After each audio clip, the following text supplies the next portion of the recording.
Let me tell you a few things about myself. I like homemade meals better than any restaurant. Between Rocky and the Terminator, I'd say the Terminator is the best.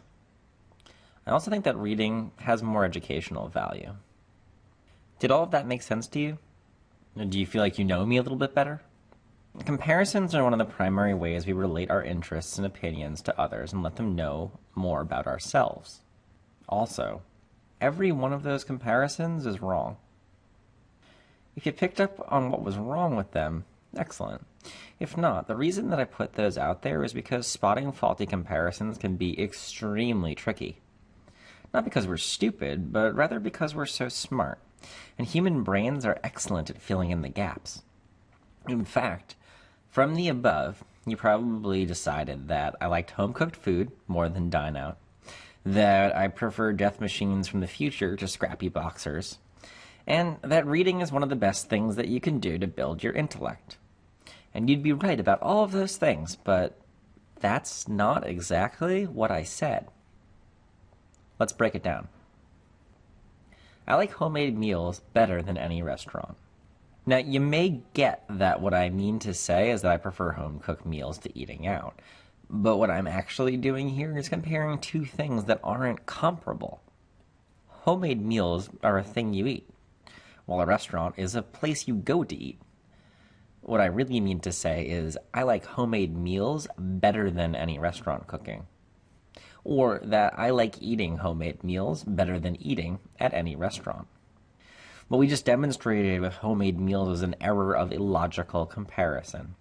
When comparing two things, make sure that the things you're comparing are apples to apples, not apples to spaceships. You also want to be careful to make sure that the thing you're comparing is not included in the thing you're comparing it to. That means not leaving out words like other, any, or else. For instance, this restaurant is finer than any restaurant. Well, it doesn't make sense because any restaurant includes the restaurant you're saying is fine, and you can't be finer than yourself. Similarly, you can't say El Chupacabra is hairier than anything I've seen, because that includes El Chupacabra. Instead, what you mean to say is El Chupacabra is hairier than anything else I've seen. Now let's look at the second example sentence I gave you at the beginning. Between Rocky and the Terminator, I'd say the Terminator is the best. This is an error of misused comparative forms. What the comparative and superlative forms look like varies depending on the word, but here are a few common examples.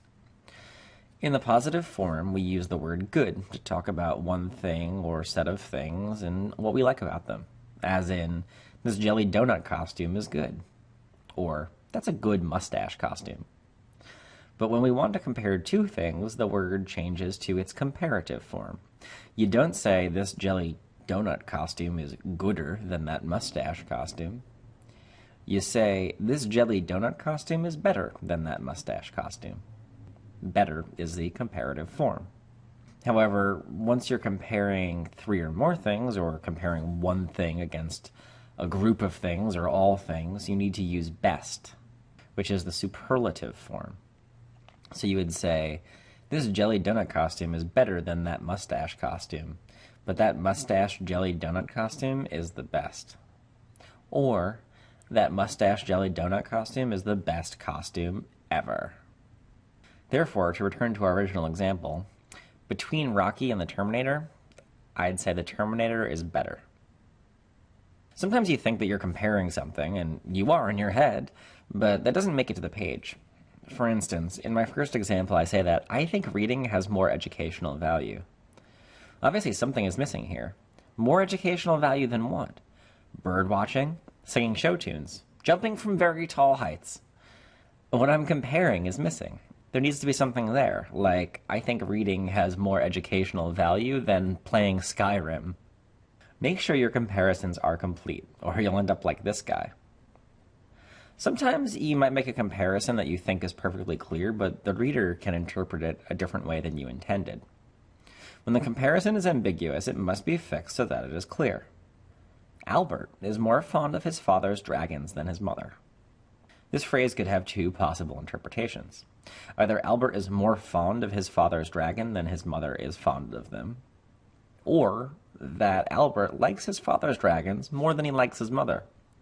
It's ambiguous, so it needs to be fixed. Here's one possible fix. Albert was more fond of his father's dragons than his mother was. It's not a perfect sentence now, but at least it's clear. To recap, when making a comparison between two or more things, remember to avoid illogical comparisons, like, I like jelly donuts more than cream. They're both foods, but you probably mean cream donuts. Don't mix up your positive, comparative, and superlative forms, i.e. bad, worse, worst. Don't forget to actually make the comparison you're intending to make. And double check to make sure the comparison you're making is completely clear to the reader and couldn't be interpreted any other way. If it could, you should fix it.